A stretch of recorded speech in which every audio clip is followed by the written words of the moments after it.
Well, everyone, thank you for tuning in to the Parable Arrows video podcast. I'm joined today by the two hosts of a fellow movie podcast, CinemaTheology. We're going to dive hard into movies, story, the gospel, theology, and I'm really excited to hear their perspectives. So I'll have you guys introduce yourselves, say a little bit about your podcast and what you do, and then we'll just get to it. Okay. So, my name is Hadid Cortez, and this is my co-host. Hi, my name is Josias Flores. I also get to co-host the CinemaTheology podcast. All right. So, what we are is basically we are a channel, we are a podcast and Instagram page, TikTok page that talks about both movies and theology, where they intersect, and what are the lessons we can kind of gauge from that. Do you want to kind of talk about like how we started, Josias? Yeah, so actually, this was a conversation or conversations we've been having since our undergrad days in college. We've always talked about movies, interacted with one another, shared ideas, argued at some points about the things that we thought about movies. And then after we graduated, I remember Hadid reached out and was saying how he kind of wanted to keep these conversations going, but with a wider audience. And we had a conversation. Hey, what if we started a podcast? So that's kind of how it was born. And we kind of dreamed together what it would look like and eventually launched it. So yeah, it's conversations we had naturally and just kind of naturally also then transitioned to the podcast and the online space. Awesome. Very cool. So I asked Hadid this, but for our audience, Josias, if you want to weigh in. So his kind of tagline for CinemaTheology is trying to train people to be more mindful of the entertainment they consume. How would you add into that, or what are you guys hoping to accomplish through your platform? Yeah, I would add to that seeking to redeem themes in art and stories that can help us learn more about God and reality, right? I think that's Mm. that's kind of where I'm at as well, and the vision that Hadid and I share with this. So yeah, and I'm sure we're going to dive a little bit deeper into that during the podcast. So I don't want to say Yeah. too much, but yeah, that's No, kind it's of all my good. vision as well with that. Yeah, awesome. No, we were commiserating when we started, not commiserating because I feel like that's a more negative connotation. We were sharing passion about just like the arts and stuff like that. And actually just as you logged on, so Hadid, maybe we'll go back to that conversation just as a warm-up question. So this isn't on the list, so sorry if this is a little bit of a curveball. But we were talking about just the arts in general and its relationship to the church, and one of the things that I was diving into in a book I read was how when we say that certain kinds of art aren't allowed, we kind of potentially lose out on the things that it could draw out of us or challenge us to think about. And Hadid, you were bringing up a book. Can you say it one more time? And then if you want to finish your point, and then maybe we'll just pick up with there, just, this tense relationship that sometimes the church can have with art and artists. Yeah, so the book I was referring to is called The Faithful Artist. It's written by an actually Christian artist named Cameron Anderson, and he's a painter, and he goes through kind of the history of Christians and the relationship with with the arts, especially in the 20th and 21st century, where there seems to be a bigger divide than ever between Christians and the arts. And so he goes into a deep dive of what is the value or how is art used in popular media? How do Christians react to this? How do they come together? Do they reconcile? Do they not? And it's really a fascinating read, especially from someone with his perspective, who is an artist who identifies as Christian, but is largely kind of alienated from popular Christianity because of what he does. So it's really a very interesting read. And he talks about how Christians, we tend to um, we tend to try to stay away from forms of communication that are more expressive. We identify, or better said, we prefer the mental stimulation, but we stay away from anything that is visual or tactile or more artistic, better said. And I'm not going to go into the whole thing, but it's just fascinating. Yeah, For sure. So something I've wondered is, I feel like, and I don't know, if, especially you guys having, your name is CinemaTheology, so I'm going to lean into you on your wisdom for the more theological, maybe histories even. I've wondered if something that's happened is we've become accustomed to things being literal. And so I think one of the things that art does in its nature is it's not super direct, right? Like if I see a certain painting or even watch a movie, the movie doesn't have a moment where we have a cutaway to the director and he's like, okay, right here, what I mean to say is X. And, if you miss it, that's what this means or whatever. What do you think the relationship to ambiguity and, yeah, I'm struggling with how to phrase it, but just ambiguity in art and how that maybe like drums up some fear when it comes to modern Christianity in relationship to creativity.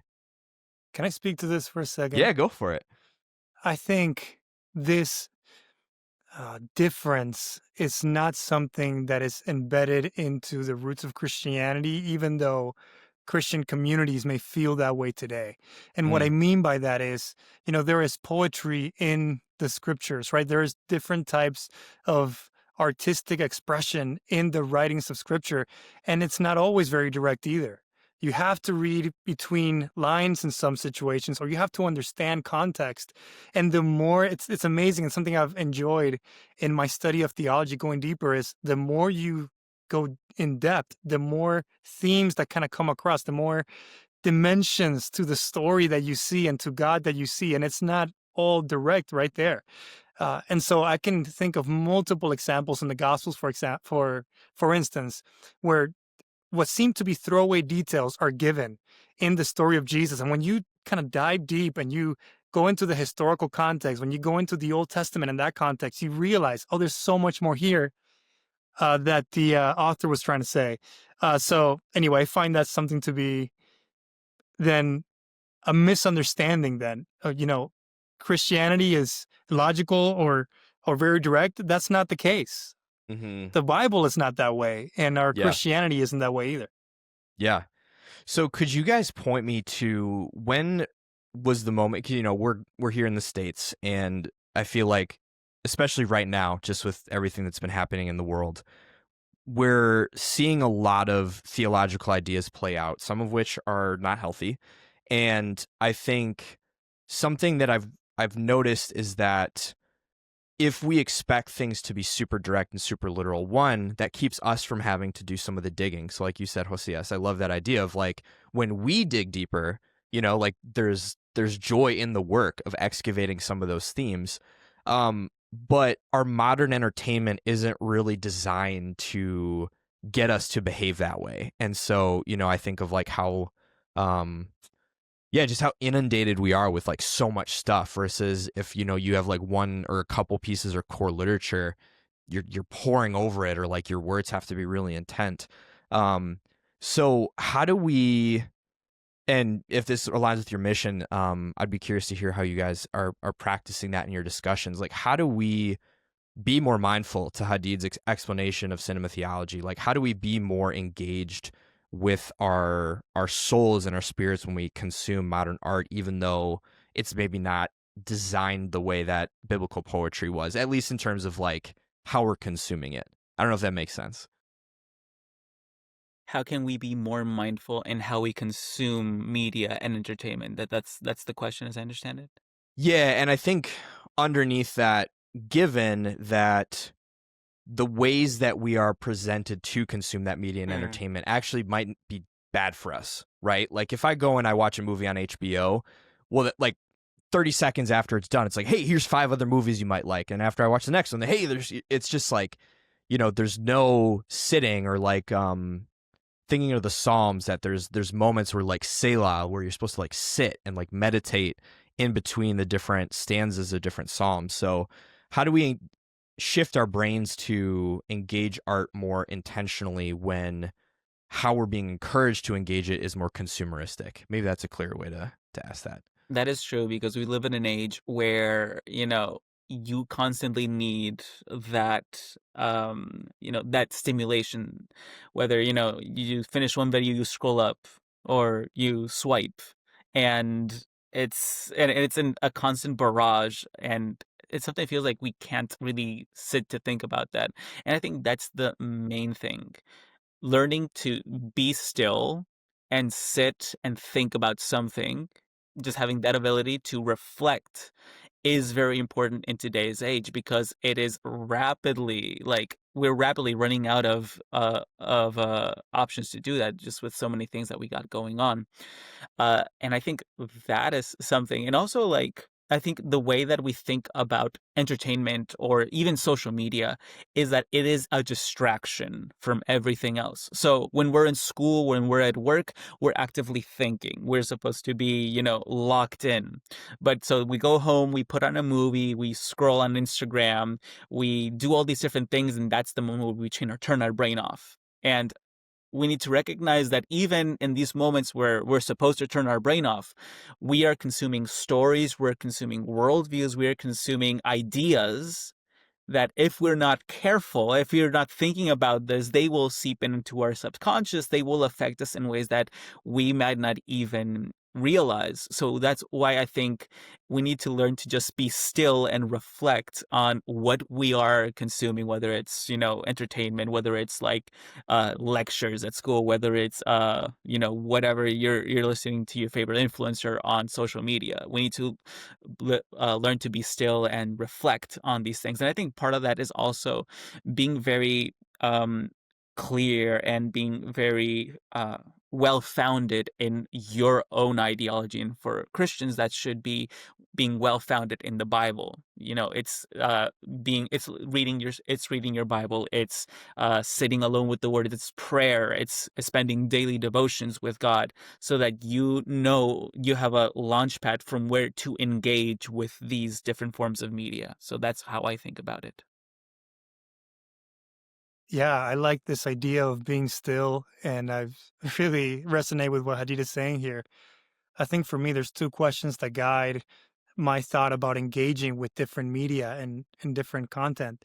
And the question is, why am I here? Why am I drawn to Mm, this? And number two is, where am I hoping this takes me?